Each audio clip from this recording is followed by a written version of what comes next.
¿Qué tal amigos y amigas de Trail Running Review? Estamos aquí en la semana de UTMB en Chamonix y en el Night Camp, espectacular por cierto. Estoy con Daniela Oemus, ya sabéis, ganadora de Zegama hace un par de años y que hemos tenido la oportunidad de entrevistar. Básicamente le vamos a hacer una entrevista sobre un poco las zapatillas de Nike que suele usar, para qué, por qué y sobre todo hablando un poco sobre las novedades que le parecen, porque ya me ha dicho que las Kiger 10 ha podido usarlas relativamente poco, pero Kiger 10 y Wild Horse 10 que se han presentado justamente aquí. Daniela, first of all, how are you today? Better than expected, I think, from the physical side, but yeah, mentally quite down, of course, after my DNF yesterday at OCC, but yeah, this will take some time to digest, I think.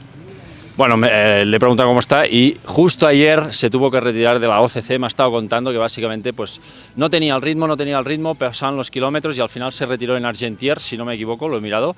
Así que está pues obviamente mentalmente un poco triste. So Daniela, as I told you before, let me walk through a little bit about, you know, the two new models and then some of the shoes that you use usually for your training, your racing and stuff like that.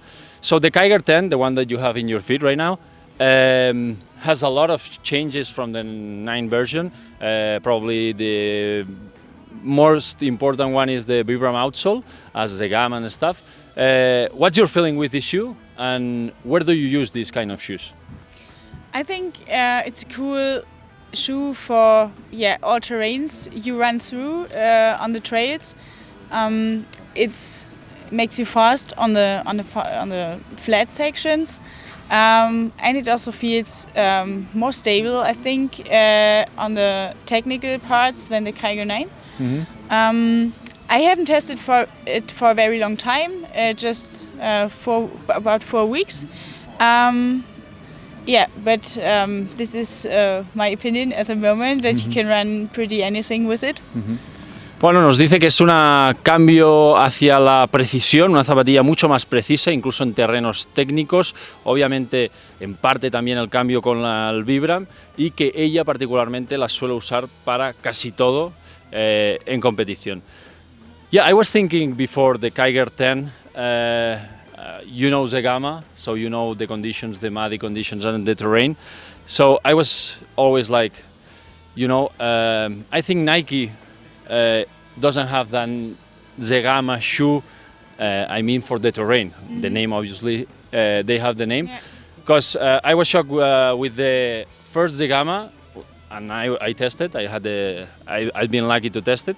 So I was like, this is not kind of a Zegama shoe. Mm-hmm. Probably this is the shoe for Zegama for, you know, next year or whenever you want to run.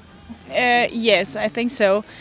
Maybe if it's muddy conditions, you would need a different Vibram, bigger lugs on the outsole.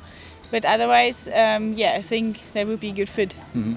Bueno, pues básicamente la reflexión que yo hago siempre es, tienen un modelo que se llama Zegama, que para mí no es para un terreno tipo Zegama, en cambio esta Kiger 10 creo que tiene muy buena pinta para esta carrera, y nos dice que si fuera en seco, que sin duda sería la zapatilla, si fuera en húmedo, condiciones de barro clásicas de Zegama, seguramente pondría alguna suela Vibram con algo más de taco, por ejemplo un Zegalite o algo parecido. Plus the Kiger 10, do you use the Zegama too? You told me. You use it for asphalt. For what kind of training, what kind of races you use Zegama too? Yes, the Zegama 2, a lot for training, on road or on easy terrain. It must not be paved road, but easy terrain. There it's very nice and bouncy. Also, if you want to accelerate, maybe at the end of a long run, it feels nice. But on the very steep and technical terrain where I train at home, I prefer other shoes. Okay. So you use Juniper, like the one that you used yesterday. Yeah. Why that shoe? Because it's like kind of the first model of the brand. How do you feel with that shoe? I've always liked kind of direct trail shoes, where you've got a direct connection with the ground.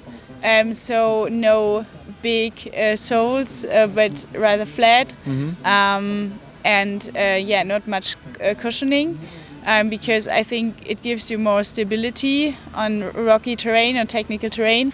Yeah, and I've had some issues with twisting my ankles, and that's why I feel the safest with this model. Bueno, le he preguntado anteriormente por las Zegama 2, nos dice que sobre todo para entrenamientos, a lo mejor de varias horas sobre terreno sencillo, incluso asfalto, que con ese extra de amortiguación te da más comodidad cuando pasan las horas, y curiosamente ella suele correr con un modelo que se llama Juniper Trail, hay la 1 o la 2, pero nosotros no las hemos probado, así que no puedo dar mi opinión, pero sí que le he preguntado por qué, si al final es una entrada a la gama dentro de la colección de Nike, y básicamente me dice porque es media suela, perfiles bajos, sensaciones de terreno, que le gusta mucho estar en contacto con el terreno, también por la zona por ella donde ella entrena y porque tiene problemas con las torceduras de tobillo. Last question, Daniela. Nike has a carbon plate trail running shoe. It's Ultrafly. Why do you never use that model? I don't know if you use it for training, but I haven't seen on your feet for racing. Yeah, well, I tried it, but for me it was just, I don't know, I didn't feel comfortable in them. Yeah, but then I haven't trained in any carbon plate shoes so far, so we will see if that kind of shoes yeah, will be used more in trail running, or if it's more efficiently to wear traditional shoes. Maybe because the kind of races that you're picking as well. I mean, you're racing the Golden Trail Series and this kind of technique terrain, and maybe carbon plate is not ready for this kind of terrain. Maybe. Yeah, maybe, yeah. Bueno, le he preguntado que teniendo Nike dentro de la colección una zapatilla con placa de carbono y que vemos a mucha gente, ¿no?, invirtiendo y corriendo en este tipo de zapatillas, ¿por qué nunca la hemos visto corriendo con ellas? Y me dice que sencillamente por el tipo de carreras que hace, quizá más técnicas, necesita más contacto con el suelo, que no se ha sentido del todo cómoda con ellas, pero aún así que veremos de cara al futuro cómo evoluciona todo el tema de zapatillas con placa de carbono, etcétera, etcétera. Daniela, thank you so much for your time and enjoy the rest of the week. Yes, I will, thank you.